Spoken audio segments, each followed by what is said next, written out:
অভিযোগগুলো গুরুতর, যেমন দেশে অবাধ সুষ্ঠু নিরপেক্ষ নির্বাচনের পরিবেশ এখনো সৃষ্টি হয়নি। নাসিরউদ্দিন পাটোয়ারি এনসিপি তিনি বলছেন দেশের প্রশাসন বিএনপির দিকে হেলে পড়েছে। এনসিপির মুখপাত্র মানে জামাত জোটের থেকেই এই অভিযোগগুলো আসছে। তিনি আসিফ মাহমুদ সজীব ভুঁইয়া বলেন একটি নির্দিষ্ট দলের প্রতি প্রশাসনের পক্ষপাতিত্ব দেখা গেছে। আপনার কি মনে হয় যে এক্স্যাক্টলি এই যে অভিযোগগুলো, এটা কি ঢালাও অভিযোগ মনে হয় আপনার কাছে, নাকি এক্স্যাক্টলি কোন কোন কারণে এই অভিযোগগুলো সামনে আসে, নাকি আসলে ডক্টর সাখাওয়াত হোসেন সায়ন্ত যেমনটি বললেন যে হেরে যাবে বুঝতে পেরে জনগণ কাদেরকে সমর্থন করছে এটা বুঝতে পেরে আগাম এই কথাগুলো বলে রাখা? অ্যাডভোকেট মুজিবুর রহমান। বিষয়টি আমাদের দেশের সংস্কৃতিতে কিছু শব্দ রাজনীতিতে এখানে শুরু হয়েছে, যেমন সূক্ষ্ম কারচুপি, তারপর হচ্ছে ইলেকশন ইঞ্জিনিয়ারিং, এই সমস্ত বিষয়গুলো বিগত দিনে আমরা শুনে আসতেছি। আমাদের রাজনৈতিক নেতানেত্রী এবং দলগুলোর মধ্যে এগুলো চর্চা হচ্ছে। এই জিনিসগুলো আমাদের স্বাধীনতার পূর্ববর্তী সময় এগুলো ছিল না। এগুলো না থাকার অন্যতম কারণ হচ্ছে আমাদের যে রাজনৈতিক সংস্কৃতি আমরা বিনির্মাণ করতে চেয়েছিলাম, আস্থা এবং একই লক্ষ্যে পরিচালিত দেশপ্রেম নিয়ে জনগণকে ঐক্যবদ্ধ করে যে রাজনীতি, সেটা এখানে হয় নাই।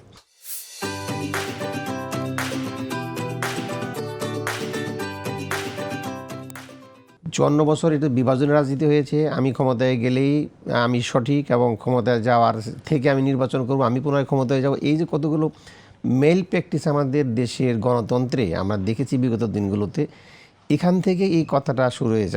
আমার সহ আলোচক যেটা বলেছেন, আসলে ঘটনাটা আমি এভাবে দেখি না। কারণ হচ্ছে 54 বছরে আমরা তো একভাবে অভ্যস্ত হয়ে গিয়েছি কতগুলো কথা শুনতে, কিছু প্র্যাকটিস করতে। আপনি খেয়াল করবেন আমাদের দেশে কিন্তু রাজনৈতিক ঘটনাগুলোর মধ্যে 91, 96, 2001-এর নির্বাচন হয়েছে।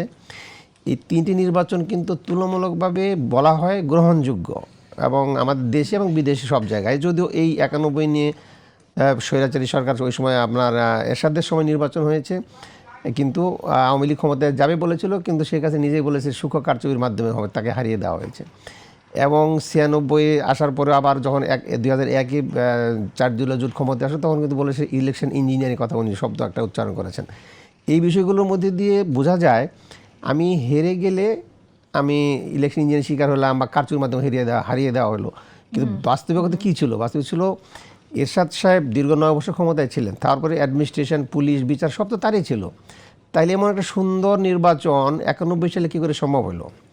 একইভাবে বিএনপি ক্ষমতায় ছিল, 96 নির্বাচন হলো, তত্ত্বাবধায়ক সরকার কিন্তু এসব জায়গায় কাজ করছে। সে জায়গায় একই প্রশাসন, একই বিচার ব্যবস্থা, একই পুলিশ দিয়ে একটা নিরপেক্ষ নির্বাচন কীভাবে হলো, যেটা অ্যাকসেপ্টেবল নির্বাচন। একই কথা আমি বলবো 2001 সেম, যে আওয়ামী লীগ ক্ষমতায় থাকলো কিন্তু পরবর্তীতে তারা হেরে গেল এবং 4 দলীয় জোট ক্ষমতায় আসলো।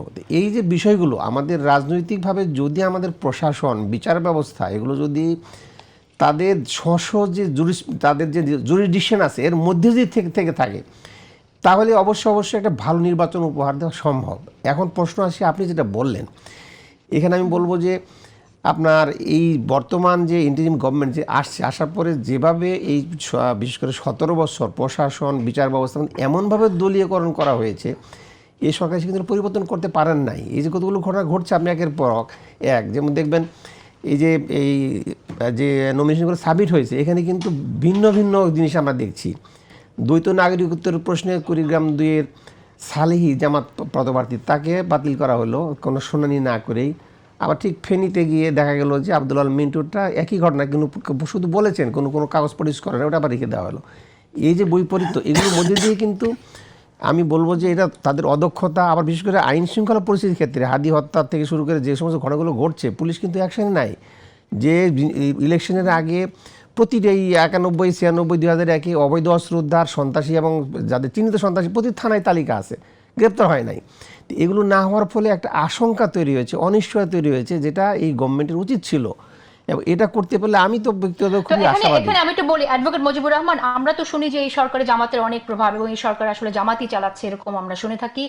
উপদেষ্টাদের অনেকের সম্পর্কে এ ধরনের অভিযোগ আমরা বিভিন্নভাবে শুনতে পাই। প্রশাসনের কথা আপনি বললেন, প্রশাসনেও আমরা শুনি যে আড়ালে আবডালে জামাতের লোকজন আছেন, কাজ করছেন, তারা পরিচয় লুকিয়েও অনেকে আছেন, এরকমটাও শোনা যায়। সাংবাদিক হিসেবেও কিছু তথ্য আমরা পাই। আপনি যে অভিযোগটা বললেন সেই অভিযোগের প্রেক্ষিতে আমি বলবো আমরা এমনও দেখেছি যে জামাতের নেতারা তেনারা বলছেন যে কথা না শুনলে তারা ট্রান্সফার করে ফেলবেন এবং তাদের যে পাওয়ার সে পাওয়ারটা আমরা দেখতে পাই।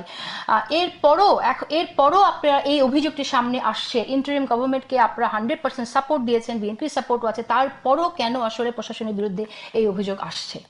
অ্যাকচুয়ালি এই যখন 5ই আগস্টের পরে উচিত ছিল আমাদের প্রশাসনিক সংস্কারটাকে সবার সামনে নিয়ে আসা।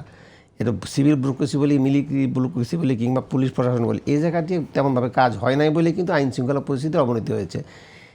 এই অবস্থার প্রেক্ষিতে নির্বাচন হলে আশঙ্কা করছে জনগণ, বা আমরাও চোখে দেখতে পাচ্ছি যে ফুল কন্ট্রোল থাকতে হবে অ্যাডমিনিস্ট্রেটিভ। বিশেষ করে এখন নির্বাচন কমিশন দায়িত্বে আছেন, দায়িত্বে থাকার পরেও কিন্তু এমন কিছু কিছু ঘটনা ঘটছে যেগুলো আশঙ্কা তৈরি হয়েছে, এবং এটার ক্ষেত্রেই এই প্রশ্নগুলো তৈরি হয়েছে, লেভেল প্লেইং ফিল্ড নাই কিংবা তাহলে কি আপনি বলবেন যে ডক্টর ইউনূসের সরকার ফেল করেছে এবং সেখানে একটা অন্য সরকার আসলে দরকার নির্বাচনের জন্য, সুষ্ঠু নির্বাচনের জন্য, সেটা কি আপনি বলবেন?